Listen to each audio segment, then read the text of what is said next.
Welcome back to the Lincoln Project. I'm your host, Reed Galen. Today, I'm joined by Martin Pengelly, the Washington breaking news correspondent for The Guardian US. Martin was born in Leeds, in the UK, where he played rugby for Durham University and Rosslyn Park FC, and worked for Rugby News, The Guardian, and The Independent before moving to the US in 2012. Since then, he has written about politics, books, and rugby here in America. His work also is included in Sports Illustrated and the New York Times. He recently published his first book, Brotherhood, When West Point Rugby Went to War, which is now available wherever fine books are sold. Today, he's joining me in studio from Washington, D.C. Martin, welcome. Thanks very much for having me. Thank you very much indeed. I don't understand the game of rugby, but I do have some family ties. My best friend from growing up was a rugby player, and my first cousin, Pete, was a rugby player, and they happened to be buddies on the same rugby team in college, just by total happenstance. Right. And my cousin's wife was also in one of the top female rugby players in college when she was in school. So I've always been, at best, peripherally attached. The few rugby people I did hang out with at my cousin's wedding, let's just put it this way. The hangover just ended like last week, Martin, and that wedding I think was in 2000 or 2002. So, but tell us a little bit about the game, and then about how you came to find the West Point rugby team. And obviously, guys, the West Point is the United States Military Academy at West Point in the Hudson River Valley, I believe, Martin, of New York State. But let me just, before I even let you answer your first question, sorry for the extended monologue. When I first saw the book, I thought you were talking about rugby players who played in World War II. And that gives you a sense of, when I think about West Point and going to war, being a World War II, buff, I go back to the 40s, when the truth is this takes place, it covers really the class of 2002 and the 20 years worth of war we had up close. So just to give you a sense of when I first saw the cover, that's what I thought of. But give us the inspiration for the game and how you decided to write about this team. Well, the inspiration for the game, your lead in there is very, very appropriate, particularly for the American game. It's a game based in colleges and based in clubs that people play in after college, or it has been for 50, 60 years. It's been established. Junior school, high school rugby, younger than that, is now coming through. But it's very much a college game. I say briefly at the start of the book that rugby almost had its moment more than 100 years ago, when football was becoming too violent, and somewhat counterintuitively, rugby was decided in some schools, particularly on the West Coast, rugby was seen as something that might be more controllable. That moment didn't happen, so rugby stayed bubbling at a college level. And most people, or a lot of people in America, will know someone who played at college, will know a relative who played, a relative's wife. Again, as you mentioned, with the hangover lasting from 2002, for a long time, rugby in colleges has been a drinking sport, or it's been a sport with a lot of partying, male and female. Women's rugby has been established here longest probably in any country in the world. Actually, the USA were the first Women's World Cup champions. It's very much been a social sport, which is the background of the team I found at West Point. How I found the team at West Point is very simple. I was, as you said again in the intro, I was playing for Rosslyn Park Football Club in London. Coincidentally, although not entirely coincidentally, an old established amateur club in England, at that point the top amateur team in England. I was playing in the second and third team. But we had very good contacts, long established at Rosslyn Park, with the British military. The Sandhurst British equivalent of West Point was not far down the road. We played them twice a year. We played combined services teams, things like that. And one day in March 2002, Sandhurst, I think, set up the game. They said, United States Military Academy from West Point, they're touring, they need a game to warm up to play us. Rosslyn Park were literally jolly good chaps for a game. I think that must have been said somewhere. So we went down there. We didn't know anything. I was in the emerging players 15 at the time, which was one of the junior teams. We went down to the British military base sports ground at Aldershot, not knowing what we were going to find, and found a team of US military cadets. I now know, subsequently, 20 years later, obviously, almost all of them, all bar about 3, were former football players, and the ones who weren't were largely wrestlers. So it was a ridiculously tough game. We won, but afterwards mingled with the cadets in the bar, swapped mementos. My opposite number, who was a 6'8" offensive lineman, former army football player, who had dwarfed me. I'm 6'4" and a bit, but nowhere near his height. He gave me a shot glass. We talked briefly. We went back to London. They went back off to where they were staying. The reason the game stuck in my head and has ended up 21 years later being a book is I was then working for Rugby News magazine, trying to make my way in sports journalism in London. I was a self-serious young man. I write in the book that I was telling myself I could write novels at the time while playing rugby. Sure. That's what I was doing. We've all had that dream too. We've all had that dream. It didn't work. But the rugby one did, because I went home and I wrote a diary entry about the game, fairly brief, but just lodging the thought, because that was March 2002 when everyone knew, even though it was a year out, everyone knew that the Iraq War was going to come. I just thought, simple thought, I wonder what will happen to these guys I've played against. I knew my opposite number was called Brian. I wrote that down. It was nothing much more than that. But then 10 years later and 10 years ago, I moved to New York with my wife, who's American, from Cambridge, Mass, to work for The Guardian in its New York newsroom on politics, not on sport. Started writing about American rugby because I could, because absolutely no one else was writing about it on that forum. And after a couple of years writing myself in, I went up to New York one day went up the Hudson River Valley in New York one day to West Point to meet the coach who was just retiring, who was the same coach they'd had, and simply ask him, find out if there was a story to be written about these 2002 players, what had happened to them. And I found, in the end, a profusion of stories. You can even say 15 stories, which is obviously a highly unwise thing to try and complete in a book. But the salient stories are now in book form. I've spent 8 years on and off in different forms trying to get the book done, and now it's done. Well, let me just say before we talk about West Point and the team and the men, mostly men in the story, that if you want to take up poetry, odes to nature and all that, or just the surroundings, your description of the trip from New York City up to West Point is really an ode to observation and expression, and I thought that was important, in that it's important in writing to show, not tell, and I think just that one brief passage of your trip up to West Point certainly was, I thought, an excellent exposition for you young writers out there, or even you old writers out there. So you get to West Point. I mean, the long gray line. Look, it's Benedict Arnold surrendered it during the Revolutionary War, right? It's got a massive history. In the early 1900s, let's put it this way: in the 1800s, Robert E. Lee, was at the top of the class.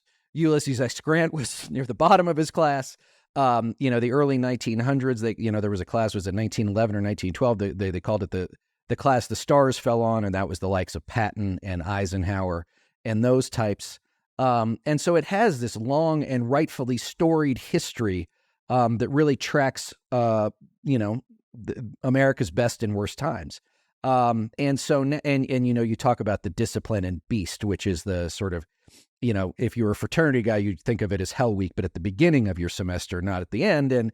It's not, it doesn't lead to more fun and games. It just leads to more and more hard work. So give us a sense of the atmosphere as you saw it, and when you went up there to start working on this, and in your mind, talking to both the players who were there now 20 years ago, what do you think has changed in the mindset, if you can answer this? It might be an unfair question, of the average cadet who in 2002 saw 9/11, knew war was coming. They prepared themselves for that. But 20 years on now, Martin, we've been, there's been a lot of, second lieutenants, first lieutenants, captains, field grade officers who've seen combat.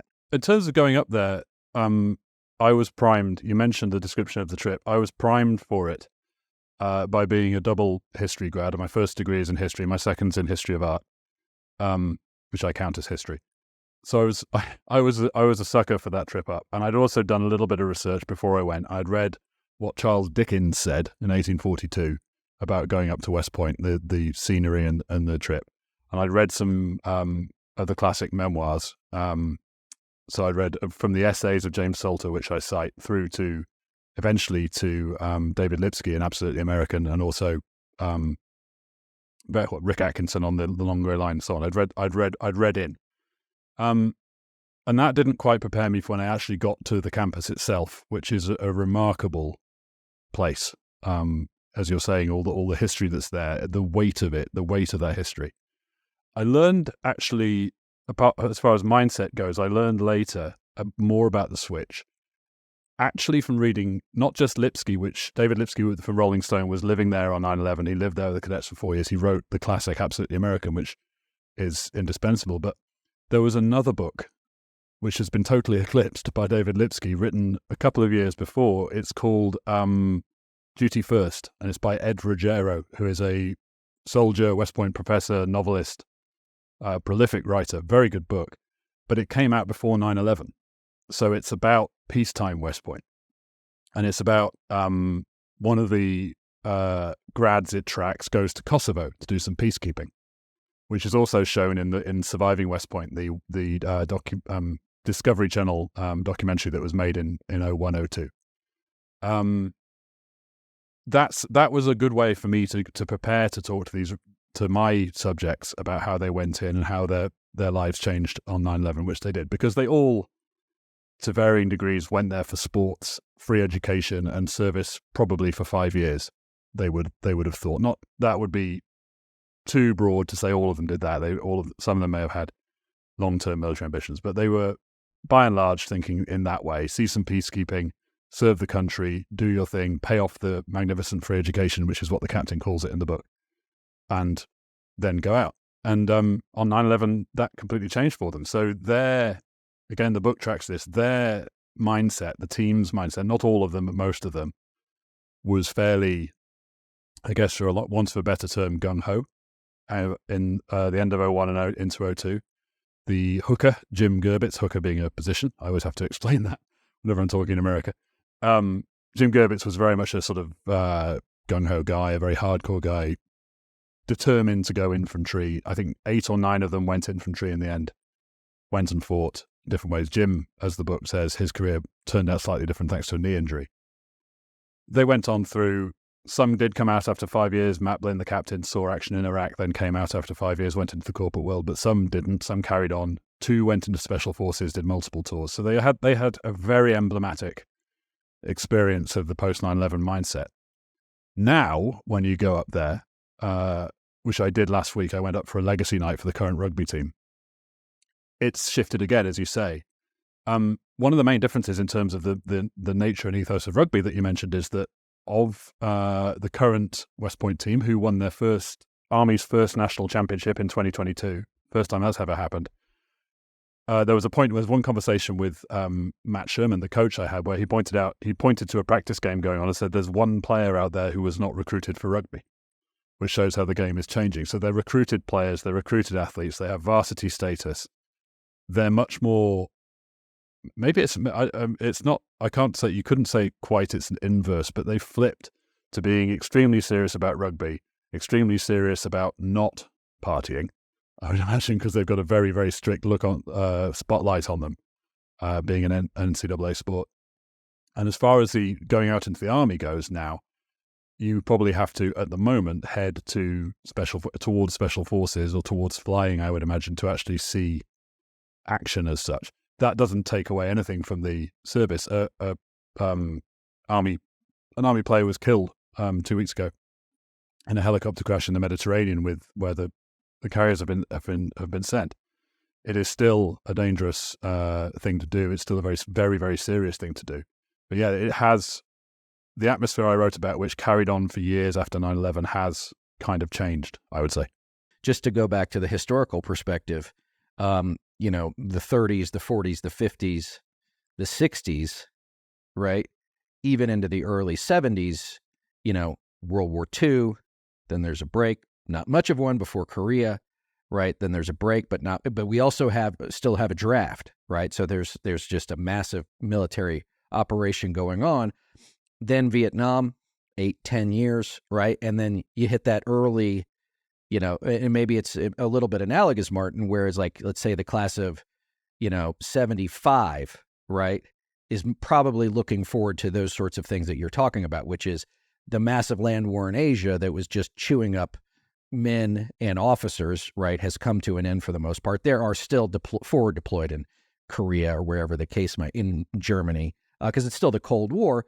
But the truth is that the chances of seeing actual combat, with the exception of Grenada, Panama, right, until the Gulf War, were probably pretty slim. And now, as you said, it's hotspots. It could be Syrians. It could be, it could be, like we're largely out of Afghanistan. We're out of Iraq. So you may have to go in. But to your point, right, the men who have always been the tip of the spear, SEALs, special forces, the Air Force Special Forces, Marine Force Recon, all those, like, they're the ones who probably day in and day out are probably forward deployed and seeing some, and again, not, as you said, not to diminish the service of anyone, but in terms of line combat day in and day out, two or on, two or off, right? We're seeing this transition now.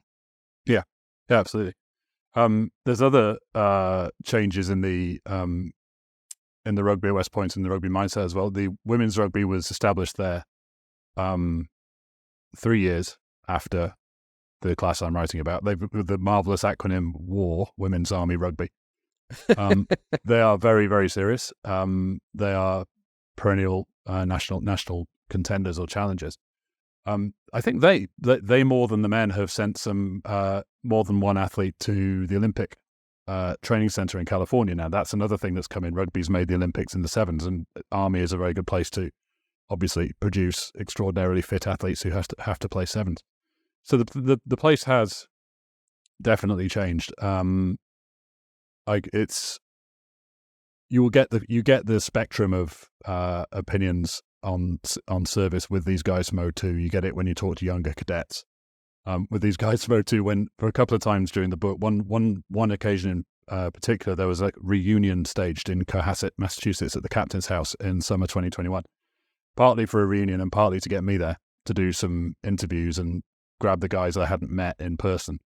And that was a revelatory 2 days for me for understanding the military mindset, mostly fueled by beer. But beer helps. Beer and trust really does help in reporting, I find. Well, there's that famous Latin saying, right? In biro veritas. Yes. So let's talk about rugby as it relates, and sport more broadly as it relates to preparation for military service. And there was one passage here that I highlighted. It said, quote, "Every person, despite their differences in size, ability, speed, whatever, they all have their jobs, and you depend on them to do their job, and they depend on you to do your job." I mean, that sounds very military. I mean, not if sort of a good reminder for just any organizational dynamic. You and I have different skills, but it's some way they're going to fit into the patchwork of everything that's got to get done. But in the military, even more so, and maybe in rugby too. Yeah. One of my favorite bits of reading and research for the book, I love bringing this up, was a British non-profit worker called Emma Skye, who was working in Iraq for Ray Odierno, eventually the commander of all the forces in Iraq. And she told, I think it's Tom Ricks, who ended up blurbing me. She said, they were talking about the naming of operations and bases in Baghdad. And she said, you have to remember, the US Armed Forces don't do irony. It's absolutely fantastic because she was saying that, and it's true, if you look at Baghdad and the name of some of the bases, there's one that's called like Camp War Eagle, and one called Camp Freedom, Fob Freedom. Freedom, War Eagle, Hope is another one. And the British would probably call them after like a dead dog they found by the side of the road or something, because they're not really as invested in that. Yeah, that was valuable to me in understanding the mindset, but it also came to mind when we're talking about what we're talking about, which is the use of rugby as training. At West Point, they're using rugby to train officers for ground combat. It's that simple. They mean it. To an ironic British mind who treats rugby as a great game to play, a laugh of running out with your friends, very serious when you get to the various levels I managed to sort of scrape into playing, like university first team stuff, county stuff, a couple of games in a professional club's second team. It's very serious, but you're not using it to train yourself to fight ground combat for your country. And at West Point, they really are. Again, Tom Ricks pointed me to an amazing quote, not from a book that he cited, about the ancient Romans, how they trained. It's in the book. Josephus, the historian, said it. It's along the lines of, he would not be mistaken who described their exercises as bloody battles and their battles as bloody exercises. I think I've got that the right way around. I've contrasted that in the book to Mike Buddy, the current athletics director at West Point, saying pretty much the same thing. He says rugby is ground combat, except we get to keep score. And at the end, you don't carry away your dead and wounded. Well, you may carry away some because you may have to, with the way rugby plays out. It's all about cohesion. It's all about playing for each other. It's all about the weak point is compensated by the strong point. It's all about not letting your fellow soldier down. As George, again, to cite the third source, as George Orwell said, serious sport is war minus the shooting, which it is. And this is an absolute distillation of it. And I found that fascinating to get into that. And once having realized that my sort of ironic flip take on it was irrelevant, doesn't matter, that's just British. It was absolutely fascinating to read into that and to watch it, and still to watch it in play these days. Well, and so a couple of things that were a good reminder of the military, in particular, as you said, infantry combat, right? First of all, these players, as you said, the majority of them go into the infantry. They're 22, right? They're 22. I remember when I was a 22-year-old, Martin, I was not qualified. I'm not, and I still might not be, to do much more than like work at a convenience store. But here they are being charged with the lives of men and women in their command, right? In combat zones. As you know, too, field grade officers, and we'll get to some of that, and you know, just sort of the irony of life that's weaved through all of this too. You know, they have to go out and do this stuff, you know, that like none of us can imagine, right? You've got to pick up a rifle.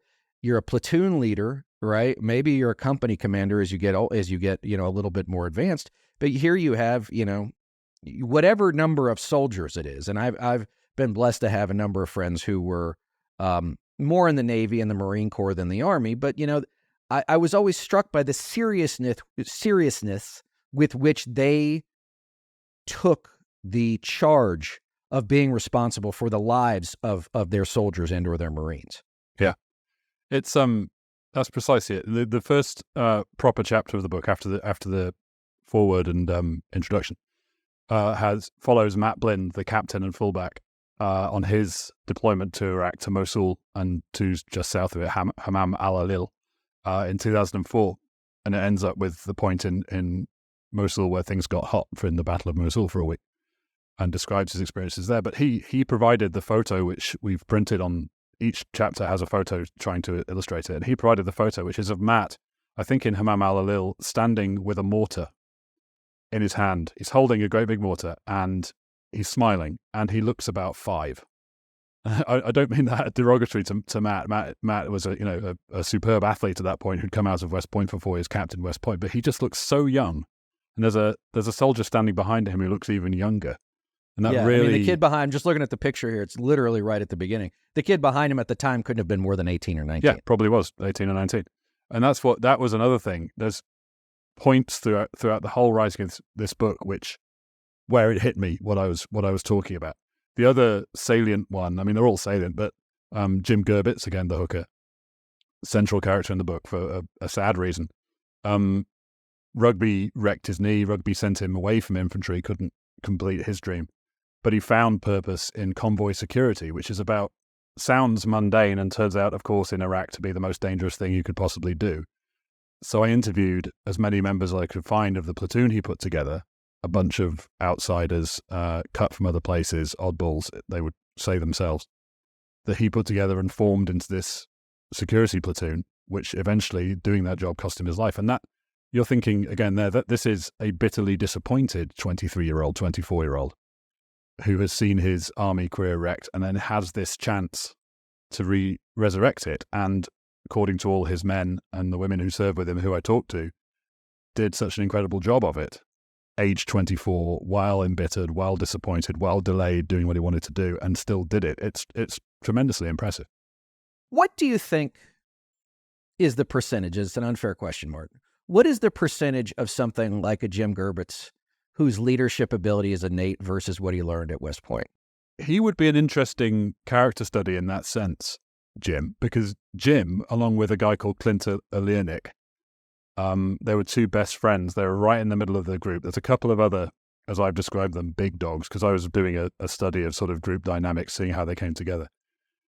Jim was a real I use this word all the time because I love it. It comes from Philip Roth. He was a real rugby berserker, if you put it that way. He was.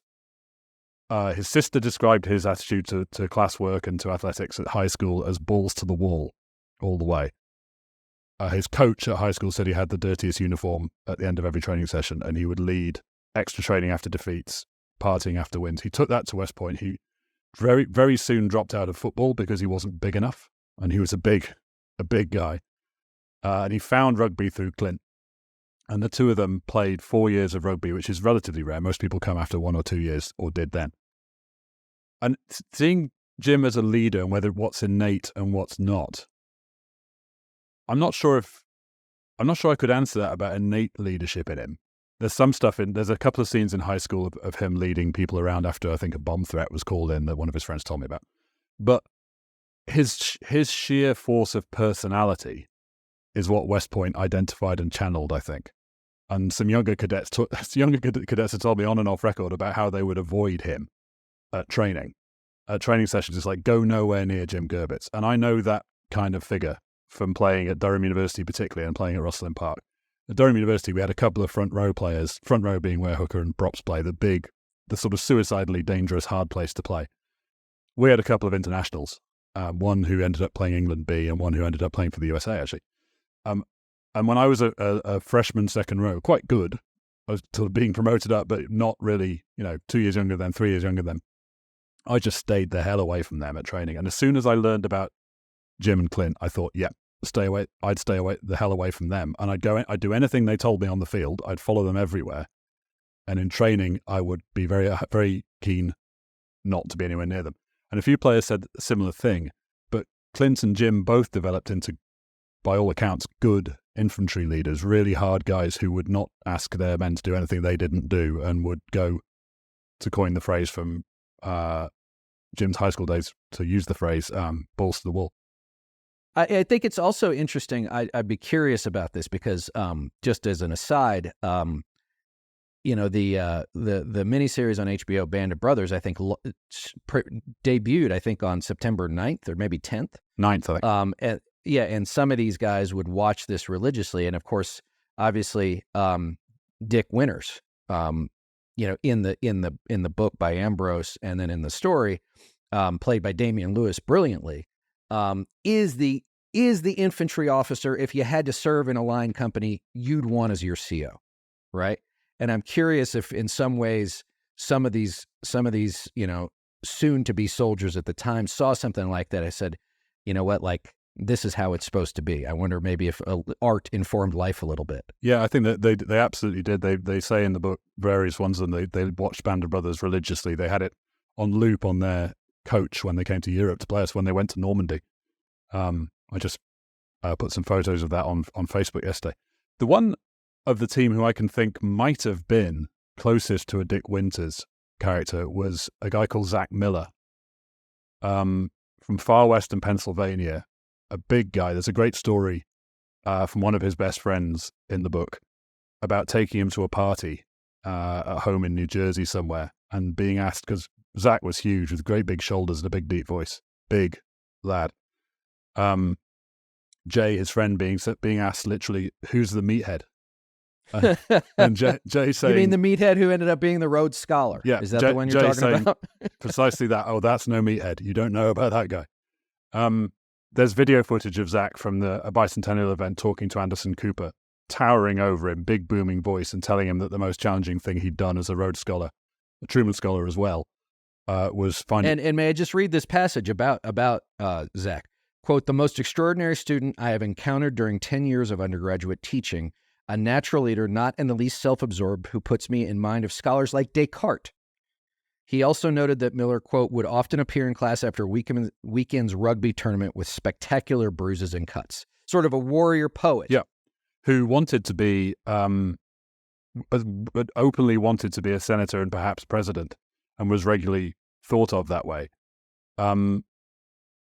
He would have, it occurs to me now, I'm talking about Zach in the past tense because Zach died, he would now have been very likely a contender for the Republican nomination, I guess.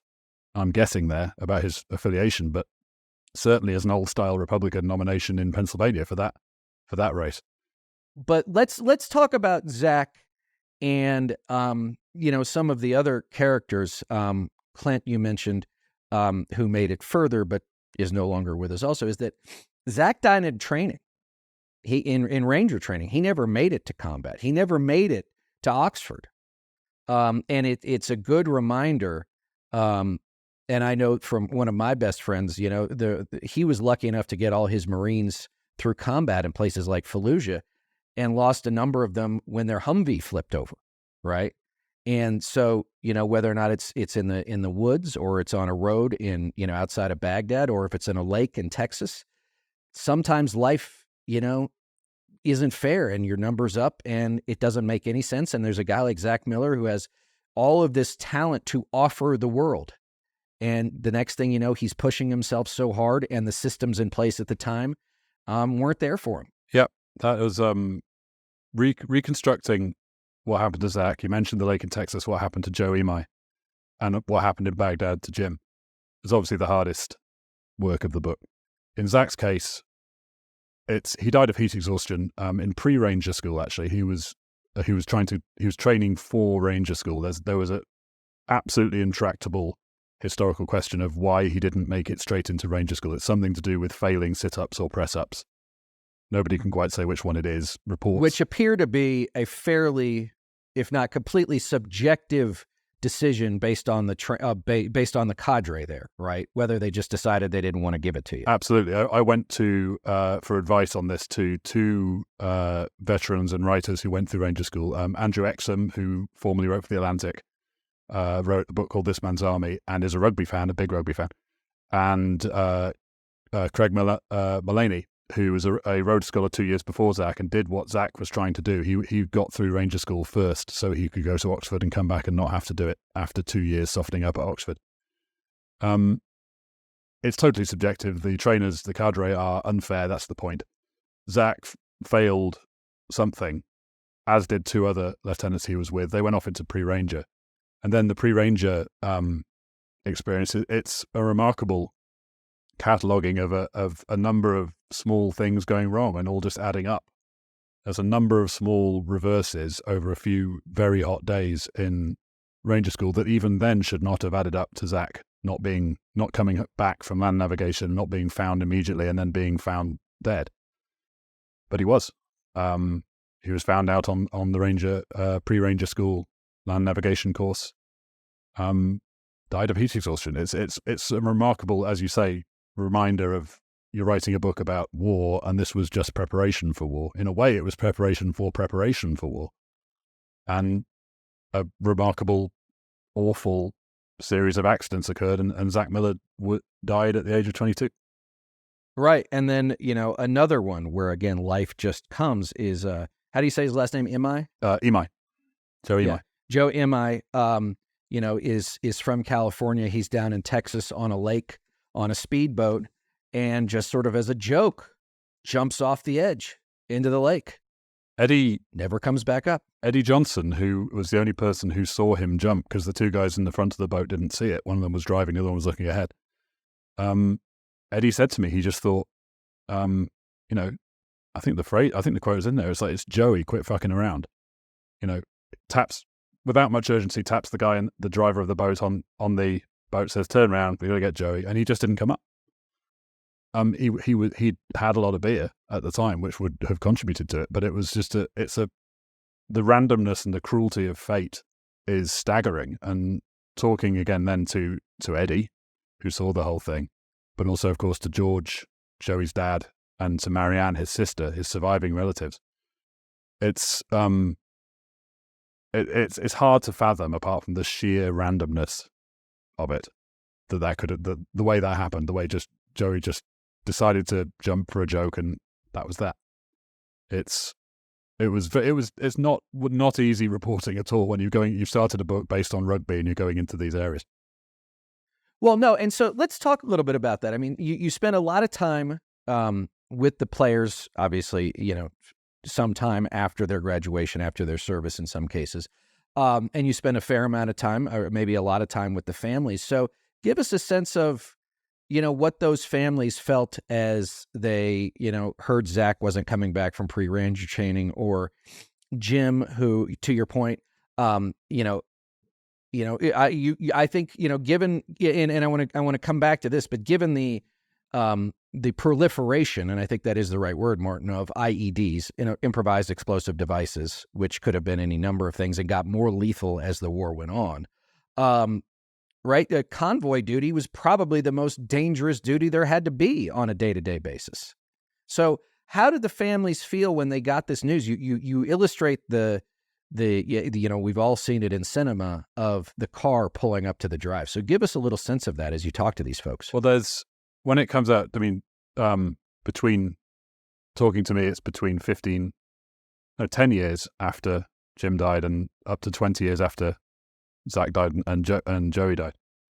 The process of a journalist turning up to ask you questions about this obviously brings the whole thing back. So there's resurfaced anger in all three cases. There's anger in Zach's case at how it could have been allowed to happen. I've seen, thanks to Zach's parents, the Millers, I've seen the Army, the Ranger School report, which detailed all these little mistakes and the various things they were going to do afterwards and did do to change the way the course was run. In Joey's case, there's anger and disbelief that he could have done that, that he did. And Eddie was very brave talking to me because he saw his friend jump and then had to be with Joe's dad, George, while they were combing the lake for a day. And in Jim's case, it spreads out further and further because I should definitely say there's Jim's parents, Ken and Helen, who I engaged with them very closely, lots of interviews. They are wonderful, warm Jersey Shore people. In a way, in that case, I didn't have to do the most wrenching conversation there because Ken did it for a Rutgers oral history project about 10 years ago, I think, which I found just in my travels on the web. But in Jim Gerbis's case, the ripples go out. I mean, all the ripples of all deaths go out further. In Jim's case, he was married. He had his widow, Tori, who is extensively interviewed for the book, his sister, Kathy, but also his men, the survivors, his men and his brothers. And among his men, it's very important not to forget that another man died in that convoy, Dustin Yancey, the driver of the first Humvee, who was a guy from South Carolina. He died on the operating table. There's some conjecture about whether Jim died on the road or the operating table, which becomes a thing in the book. I mean, a literal explanation of the fog of war almost. Yes, and reconstructing that incident through the fog of war was difficult, traumatic for the guys who were recalling it for me, and they went to some very dark places. One of them, Zach Palmer, the driver, who was next to Jim and whose hand was injured. He was also the medic, and his hand was injured, so he couldn't treat Jim straight away.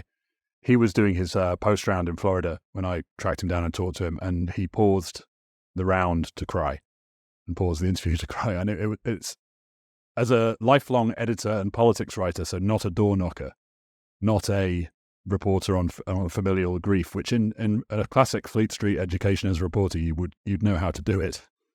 I'm not that. And so this was raw repeatedly. And I felt pushed to carry on and doing it, to tell the story properly, but also to do all these guys justice. And I hope I did it. With Jim's platoon, I think I talked to 5 of them, 2 of whom were in the Humvee with him. One, Alejandro Michel, who was the sergeant in the first Humvee who was hit, and 2 guys who came up from behind to reconstruct as best I could what had happened. It's not the definitive version. The players have told me there's loads of stuff in the book they didn't know. There is, it goes off in all directions. I didn't get the Army report on what happened to Jim. I went through Freedom of Information processes, got 2 steps on, but never got it. It's very possible it could pop into my inbox any day, which might change what we do. It also may never do. It may just be bureaucracy. It's almost certainly just bureaucracy. It's not cover-up. But well, and I want to get to that in a second, the Army as an organization. But I mean, so, we talked about Band of Brothers, right? We few, we happy few, Shakespeare's Henry V, right?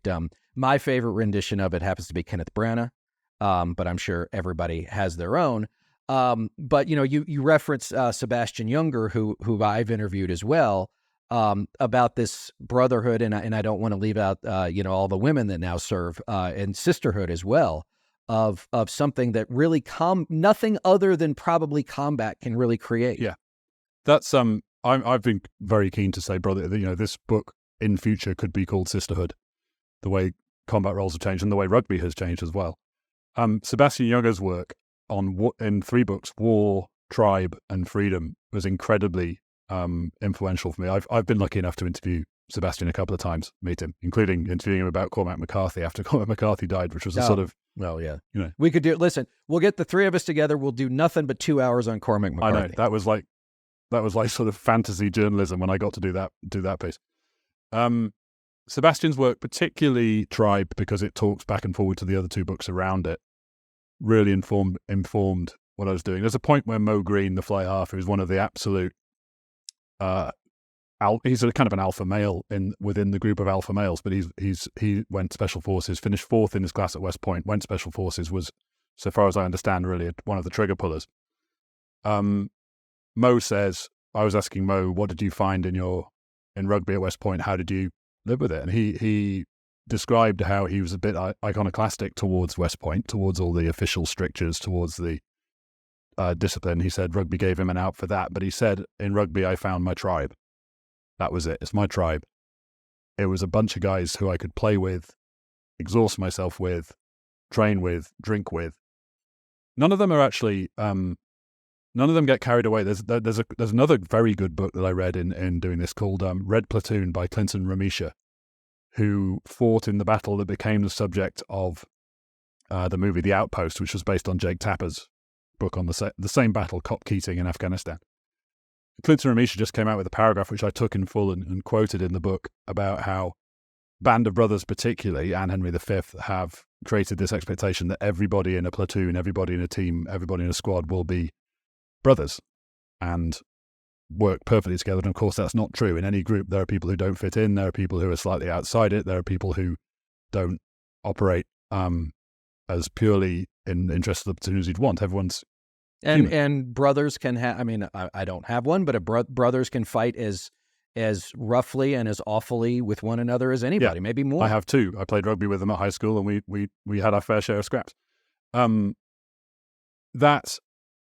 Clinton Ramisha passage was as vital to understanding the brotherhood as the sort of more idealistic descriptions around Band of Brothers, the TV series, but not in the series itself. That's a very realistic series when it's in terms of the people who don't fit in or the problems within it.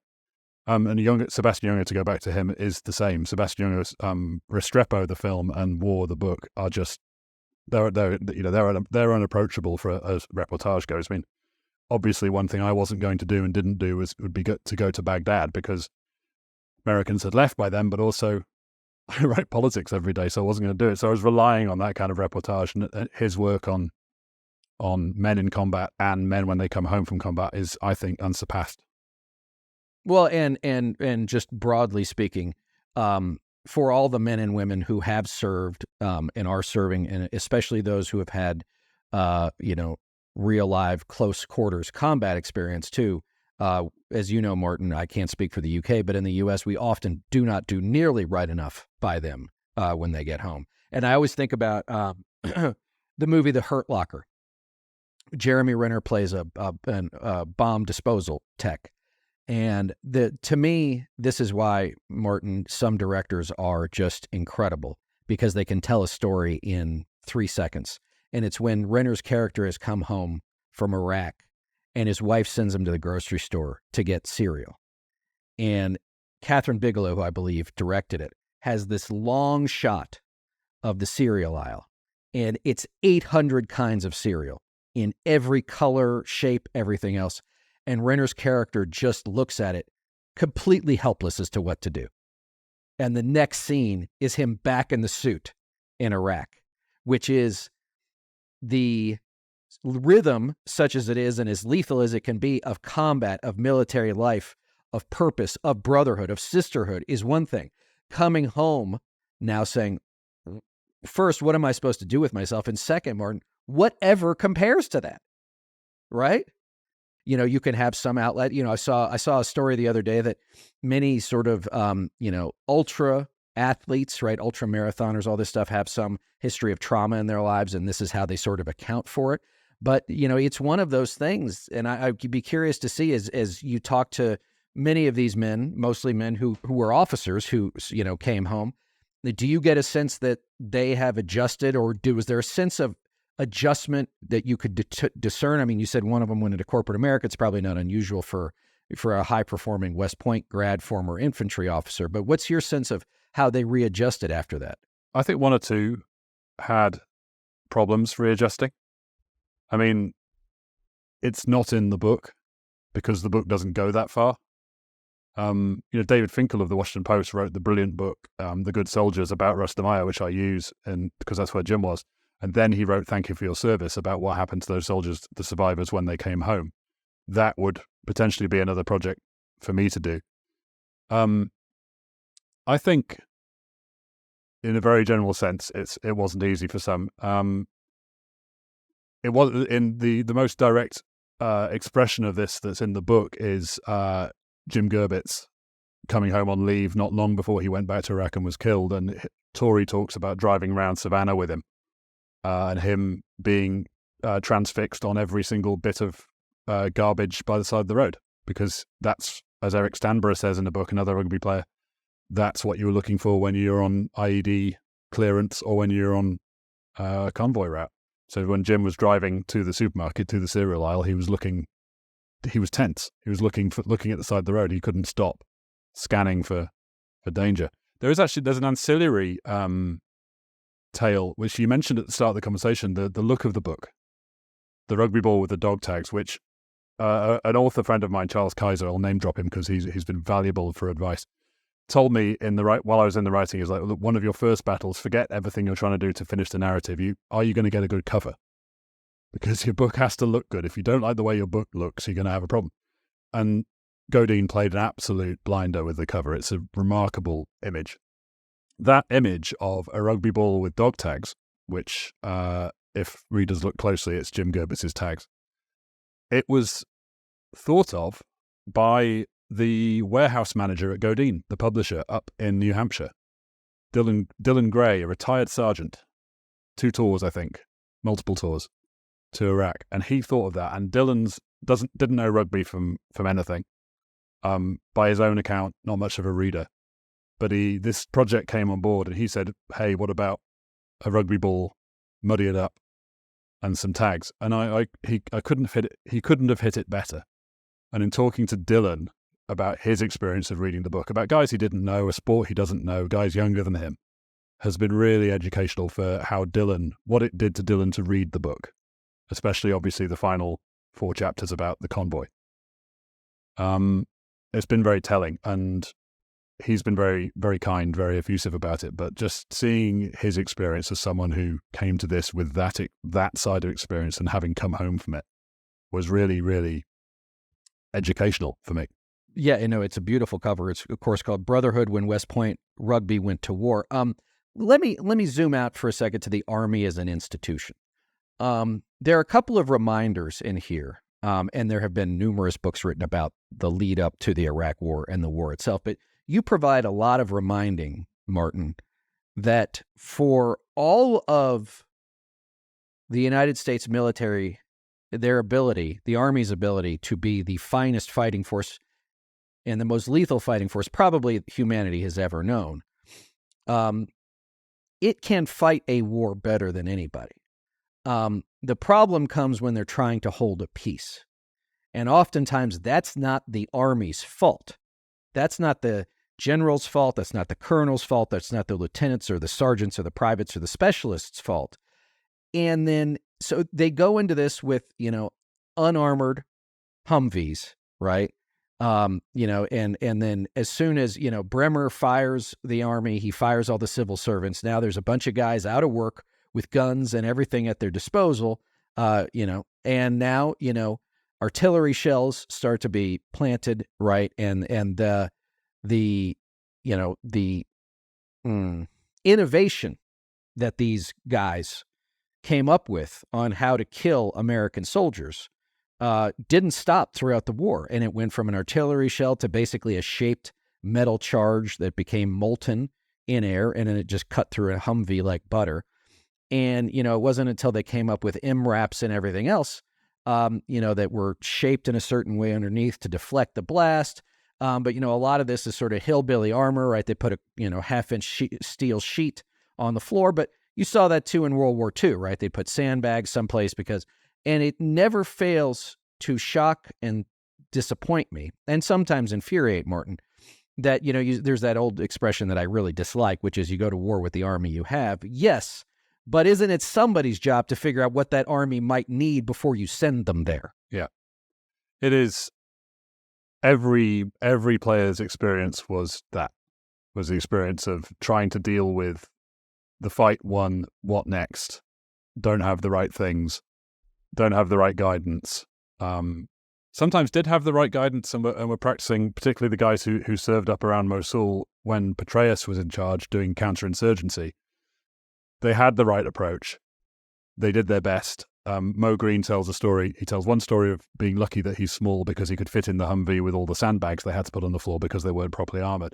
He tells another story of a commanding officer wanting to put glass windows in their HQ so it didn't look like a bunker, whereupon when there was a car bomb, those windows shattered and lots of injuries came from the shattering glass. It's that sort of push and pull between trying to govern and trying to be an effective fighting force. Mo and the guys up in Mosul had a better time of it, perhaps, than others because of that approach that Petraeus had then. But then Petraeus was pulled away. Well, also more what I'm going to call friendly locals, right? The Kurds were more friendly, but then because the Kurds had been massacred by Saddam, so they were friendly and more, very more friendly, more friendly, and very good fighters. But then when Petraeus pulls out to Fallujah, because Fallujah kicks off, insurgents come up to Mosul, and Mosul kicks off, and you have Matt Blind, young Matt Blind, in the hatch of his Striker, going through Mosul in his first day in battle, wondering what on earth's going on. That's classic fog of war stuff. But we've touched on this as well. The lack of preparation, the lack of equipment really comes down to this, is well expressed in this story of Convoy Security and Jim Gerbitz and Top Flight from 26th Forward Support, 3rd Infantry Division. That's a ramshackle group of people with some Humvees, which had guns on. That's kind of it. They described, 2 or 3 of them described the training they had from Jim before they went in country, and then when they got to Kuwait, and his way of shaping them into a reasonable security platoon. But the training they got when they took over from, I think it was 2nd Cav, was a left seat, right seat drive. So one drive with the people you're replacing, where you go around this route in Baghdad where you've never been, and you're told, watch out for that. There's a gap in the barrier. That's that. Here's a place where we always have to watch out. Right, you're done. See you. That's it for these 23, 24-year-old guys who are not in MRAPs, the big cougar and buffalo things. That's expressed through Eric Stanborough as a guy I happened upon. He's a 2004 West Point grad who played rugby with these guys, so I found him. He's Army engineer. He spent a year north of Baghdad on route clearance in using armored personnel carriers, which are the same ones they've been using since Vietnam. He just didn't have. I mean, literally, you go back to A Bright Shining Light about John Paul Vann, and he's yelling at he's in a plane somewhere, and he's yelling at Vietnamese officers in M113s. I mean, that was 1965. I think. Yeah, it's those things. I was staggered when I found out those things were that old. But again, in researching that chapter, I found a Patrick Coburn reported piece from the Independent Mile paper about going out with the engineers, with the sappers, and watching them look for IEDs in the road by basically probing the road with metal rods. Right. Titanium rods, because they're not titanium magnetic. rods, yeah. So it's like, it's just a remarkable and chilling story of how all these soldiers in their different ways tried to cope. And as you said in the question, how they were forced to try to cope because there's no planning for the after. I don't go into the politics of the Iraq War in the book. I don't go into. I mean, I give pointers, like you said, to how the road to war progressed and obviously how these conditions came about. But I don't go into the right and wrong. I didn't really go into it with the players much because they all gave me the same answer, right or wrong, yes, no. I had my men to look after. They're West Pointers. It's not. I realised very soon when I started the reporting 8 years ago as a Guardian reporter, that was one of the questions I had. I realised quite soon that I could drop it because this was a human story. It's not a politics story. The Iraq War, the political side, the blame for all this is a whole genre of books. That's not what this is. This is the story of the guys on the ground trying to cope. Well, it is a fabulous story and narrative about these men, again, mostly men, and there are plenty of, I would say, incredibly strong women featured throughout as well, Martin. All right, so if I may, let's fast forward to your day job. So tell us, Martin Pengelly, what does the world look like to you as a political reporter? It looks like full-on insanity every day. I moved down to Washington to become Washington breaking news correspondent this summer. Brought my family down. It's the nature of the job. I've spent most of my time at my desk because there's so much stuff to keep up with. I've been to the Capitol and the White House, sure. I'm not there every day chasing down stories with an organization the size of The Guardian. I'm at my desk chasing down, some political books, grab hold of those, but otherwise just trying to cope, trying to drink the fire hose. Yeah, I mean, there are things that, we've all been through, in any amount of time, not only as people who are engrossed or involved in American politics on a regular basis, but also just as Americans, where there are things that used to happen that would be a scandal, right, for days, weeks, months, years, that now just sort of, go on. I saw this story. It was not to mention a rival, but a New York Times headline about, Donald Trump, Jared Kushner, and, questions arise about what Trump might do with, his pardon power in a second term. Like, what the hell do you think he's going to do with his pardon power? It's like, you needed a whole news story to write about this? Like, what were you thinking? Like, everybody knows what the hell he's going to do. He didn't have, if he wasn't worried about getting in more trouble before he left office the first time, he would have done more of it. And so I guess my question is, like, how do you take something like that where it's like, this should be a scandal, and not downplay it as I've just done, because my opinion is everybody should know that, but also like make it, you've used the word salient. How do you make the insanity salient for readers? We have an advantage at The Guardian, even though it's Guardian US, but we're tied to a Fleet Street paper. Obviously, we're part of it. And at Fleet Street, no one minds if you have a point of view.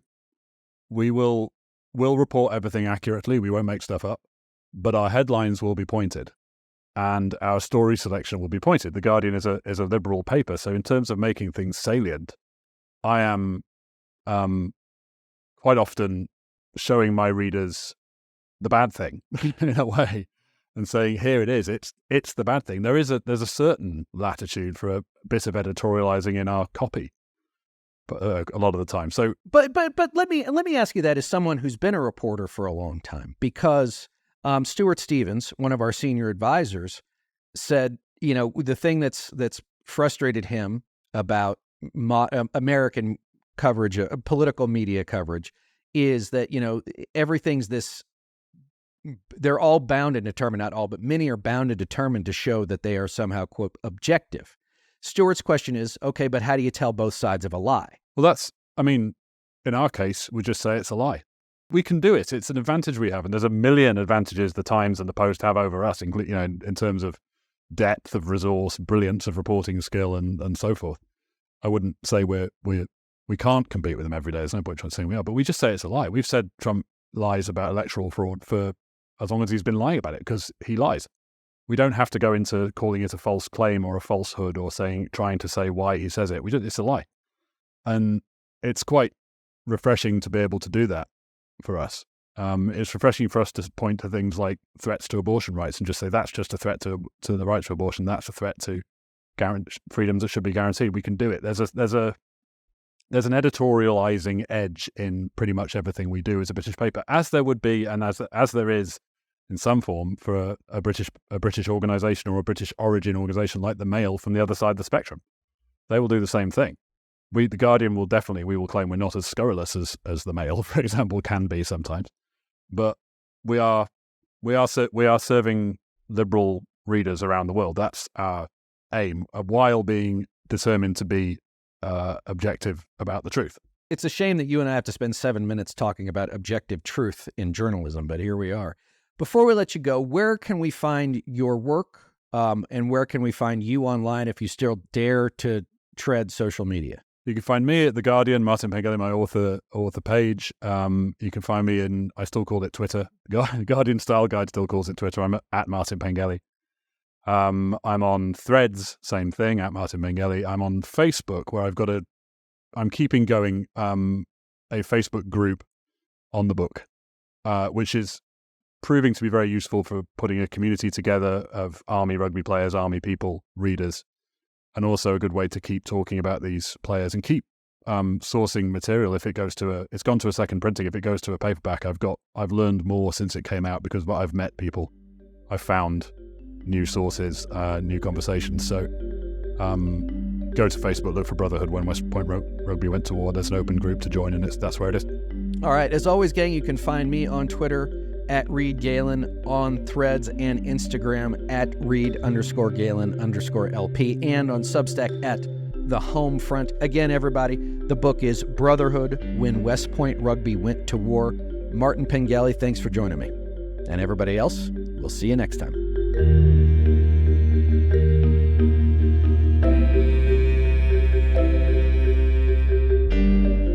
Thanks again to everyone for listening. Be sure to follow and subscribe to The Lincoln Project on Apple Podcasts, Spotify, Google, or however you listen. Don't forget to leave a 5-star review. To connect with us, follow us on Twitter at Project Lincoln, and for more information on our movement, to join our mailing list, subscribe to our newsletter, or make a contribution to our efforts, visit lincolnproject.us. If you want to message the podcast directly, please send an email to podcast@lincolnproject.us. And if you want to personally join the fight to save our nation's democracy, visit jointheunion.us. For The Lincoln Project, I'm Reed Galen. I'll see you on the next episode.